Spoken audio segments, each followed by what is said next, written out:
अगर तुम अपने आप को टीएमपीएससी का बहुत बड़ा फैन समझते हो तो मैं तुम्हारे लिए लेकर आया हूं 10 ऐसे सवाल जिसमें 99% लोग फेल हो चुके हैं, और अगर आखिरी वाले सवाल का जवाब नहीं दिया तो तुम टीएमपीएससी के असली फैन हो ही नहीं। तो मैं तुमसे पूछूंगा 10 सवाल और तुमको हर सवाल का मिलेंगे 5 सेकंड का टाइम आंसर देने के लिए। जिसने 10 के 10 सही जवाब दे दिए वो कमेंट में लिखेंगे लेके, और जिसने वीडियो स्किप कर दिया उसका स्कोर 0 है। ठीक है। मैं सबसे पहला सवाल तुमसे पूछता हूं, तारक मेहता का उल्टा चश्मा में वो कौन सा कैरेक्टर है जो सबसे पहले इमोशनल हो जाता है, हर बात पे इमोशनल हो जाता है? कमेंट करके बताओ। तुम्हारा टाइम शुरू होता है अब।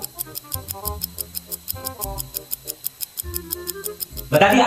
नहीं बताया? मैं बताता हूँ। उसका आंसर है टप्पू, क्योंकि टप्पू हर बात में इमोशनल हो जाता है, वो सबकी मदद करता है, छोटी छोटी बात में मदद करता है और हर बात में इमोशनल हो जाता है। तो दूसरा सवाल है, वो कौन सा कैरेक्टर है जो सब कुछ जानता है लेकिन फिर भी चुप रहता है, जिसको सब पता है वो चुप रहता है फिर भी? ऐसा कौन सा कैरेक्टर है? बताओ। तुम्हारा टाइम शुरू होता है अब।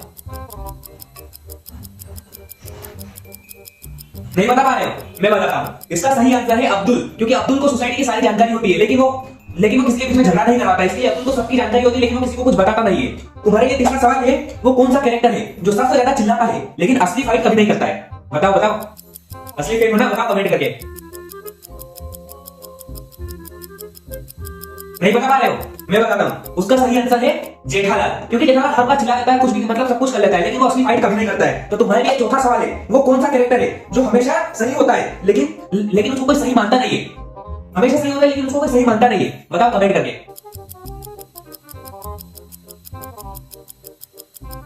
नहीं बता पा रहे हो? मैं बताता हूँ। उसका सही जवाब है भिड़े, क्योंकि भिड़े हमेशा सही होता है लेकिन उसको कोई सही नहीं मानता, उसको सब भिंडी मास्टर बोल के ऐसे चिढ़ा देते हैं। तुम्हारे लिए पांचवा सवाल है, वो कौन सा कैरेक्टर है जिसको कैंसर मैन के नाम से जाना जाता है? इसका आंसर तो बहुत इजी है, हर कोई बता सकता है।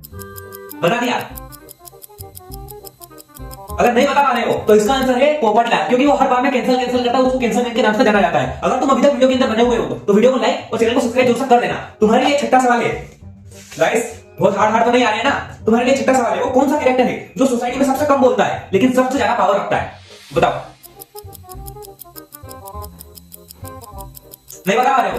मैं बताता हूँ। इसका सही जवाब है चंपकलाल। वो सबसे कम बोलते हैं, उनकी बात सब मानते हैं, उनकी बात बहुत पावर होती है।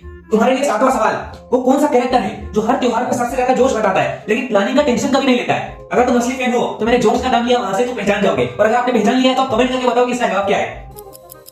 बताओ बताओ। नहीं बता पा रहे हो? उसका सही जवाब है सोडी। वो हर त्योहार में सबसे ज्यादा जोश बताता है लेकिन त्योहार की फिक्र करता ही नहीं है, मतलब क्या प्लानिंग करनी है, क्या तैयारी करनी है, उसको फिक्र ही नहीं होती उसको। तुम्हारे लिए आठवां सवाल, वो कौन सा कैरेक्टर है जो खुद को मॉडर्न समझता है लेकिन लगता कभी नहीं है, सबसे ओल्ड लगता है वो? बताओ। असली फैन होना बताओ कमेंट करके। नहीं बता पा रहे हो? मैं बताता हूँ। इसका सही जवाब है भिड़े। वो अपने आप को बहुत मॉडर्न समझता है लेकिन वो लगता ही नहीं, क्योंकि वो सबसे ओल्ड है, उसके पुराने जमाने की बातें करते रहता है।